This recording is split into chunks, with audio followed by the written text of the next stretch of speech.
Il-pjazza ġiet sabiħa imma l-kont tagħha mhux miżbieħ. Il-Gvern nefa' aktar minn 141,770 euro fl-inawgurazzjoni u ġimgħa ta' attivitajiet li ttellaw fi Pjazza San Gorg il-Belt Valletta. Pjazza li kienu għamlu l-kavallieri u kamila li saret mhux żgur li ntefqu flus fuqha daqskemm intefqu fil-ġimgħa ta' ċelebrazzjonijiet. F'lejl wieħed intefqu 85,000 euro għas-serata tal-inawgurazzjoni.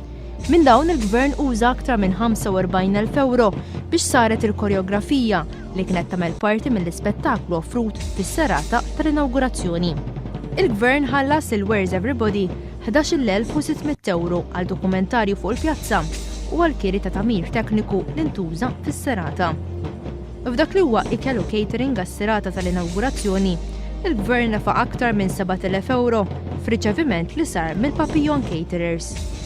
Segwit is-serata tal-inawgurazzjoni ġimgħa ta' attivitajiet fi Pjazza San Gorg li swew lill-Gvern 56,000 euro. Ir-riabilitazzjoni ta' Pjazza San Gorg ġiet tiswa lill-Gvern mal-1,000,000 euro. L-inawgurazzjoni tal-pjazza u l-attivitajiet li segwew wara swew lill-Gvern aktar minn 140,000 euro. Dan ifisser li għal kull 10 euro li l-Gvern nefa' fuq il-pjazza, €1.5 marru ċ-ċerimonji. Dan it-tarif ingħata fil-Parlament mill-Ministru George Policino hekk kif kien qiegħed jirrispondi għall-interpellanza tal-Whip Laburista Joe Mizzi.